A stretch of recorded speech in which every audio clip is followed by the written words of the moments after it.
নির্বাচনের দাবিতে পথে নামল ফলতা। পথ অবরোধের জেরে উত্তেজনা, ইভিএম নিয়ে এবার নতুন বিতর্ক।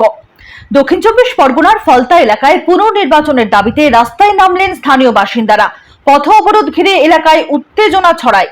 রাজ্যের বিভিন্ন জায়গায় মোট 15টি বুথে পুনর্নির্বাচন চলছে শনিবার। তবে ফলতায় দ্বিতীয় দফার ভোটের দিন ইভিএম কারচুপির অভিযোগ উঠলেও এখনো পর্যন্ত নির্বাচন কমিশন সেখানে পুনর্নির্বাচনের নির্দেশ দেয়নি। এই পরিস্থিতিতে ক্ষুব্ধ ভোটাররা রাস্তায় নেমে পুনর্নির্বাচনের দাবি তুলেছেন। অন্যদিকে তৃণমূল কংগ্রেসের অভিযোগ, ইচ্ছাকৃতভাবে অশান্তি ছড়ানোর চেষ্টা করছে বিজেপি। ফলে ঘটনাকে কেন্দ্র করে রাজনৈতিক চাপানুতোর তুঙ্গে। আমাকে ওপেন নোটিশে মেরে গেছে, কেউ কিছু বলতে পারে না।